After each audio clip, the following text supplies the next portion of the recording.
Disinilah tragedi berpadu dengan panasnya kisah yang membakar emosi. Setiap detiknya penuh luka, penuh gairah, dan tak pernah bisa kau lupakan dan yang terpenting membuat kamu tegang bagian tertentu. Tapi tetap aman dalam semua umur. Subscribe, like dan komen sekarang karena akan membuat semangat kami. Semoga yang subscribe kita doakan akan diberi kelancaran dalam hal apapun.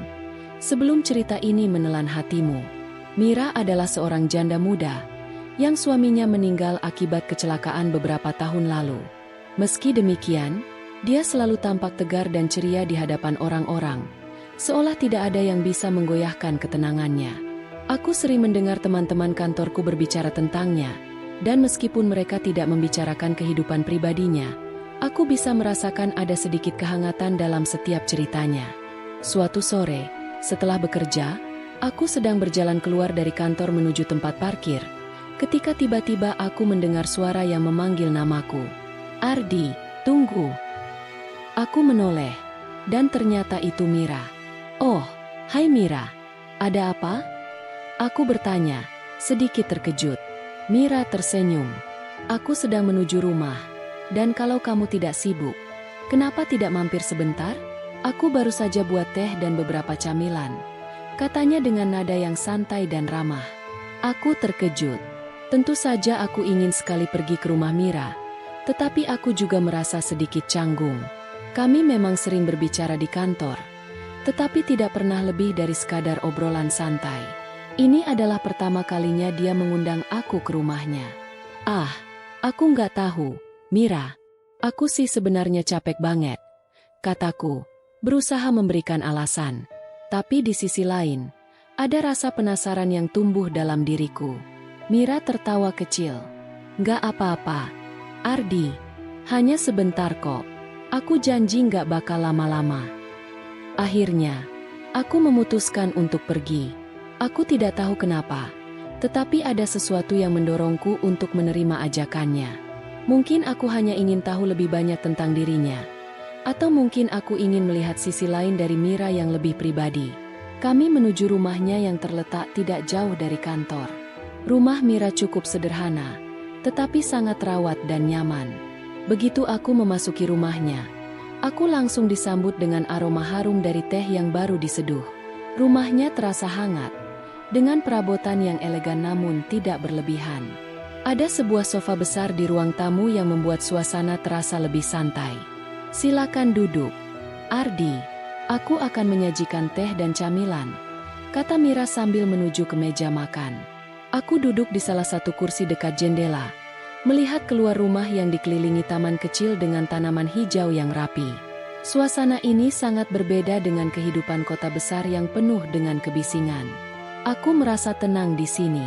Mira datang kembali dengan nampan berisi teh hangat dan beberapa kue kering yang terlihat menggoda.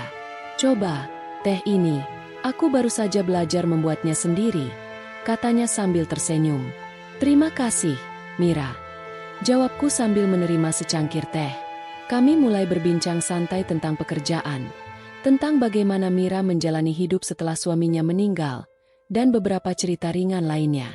Mira tampaknya tidak terlalu menghindari topik tentang masa lalu, meskipun dia tidak pernah berbicara terlalu banyak. Dia lebih banyak bercerita tentang aktivitas sehari-harinya, hobinya berkebun, dan bagaimana dia mengatur hidupnya dengan cara yang penuh kedamaian. Namun, semakin lama aku duduk di sana, ada sesuatu yang membuatku merasa canggung. Aku tidak tahu kenapa, tapi ada perasaan berbeda yang datang, seolah-olah aku sedang berada di tempat yang sangat pribadi baginya. Sebuah ruangan kecil yang penuh dengan kenangan, tempat di mana dia melanjutkan hidup meski ada kehilangan besar yang harus dia hadapi. Aku mencoba untuk mengalihkan perhatianku, memikirkan obrolan yang sedang kami jalani. "Mira, aku nggak nyangka rumahmu bisa begitu nyaman. Taman belakang juga keren banget. Kamu pasti rajin merawatnya, ya?" tanyaku, berusaha untuk membicarakan hal yang lebih ringan. Mira tersenyum. "Iya, aku memang suka berkebun. Itu adalah cara aku untuk meredakan stres. Kadang, saat aku merasa cemas atau sepi, aku hanya perlu keluar dan merawat tanaman. Itu membuatku merasa lebih baik." Aku mengangguk, merasa agak tersentuh dengan cara Mira menggambarkan hidupnya. Ada semacam kekuatan dalam dirinya, meskipun dia harus menghadapi banyak hal berat. Sejujurnya, aku senang bisa ngobrol denganmu seperti ini, Ardi. Mira melanjutkan.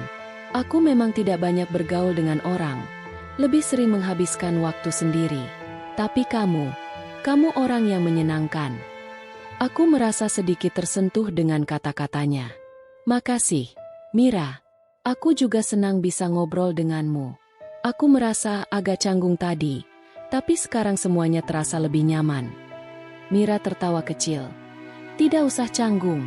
Aku sudah lama tidak punya teman ngobrol yang santai seperti ini.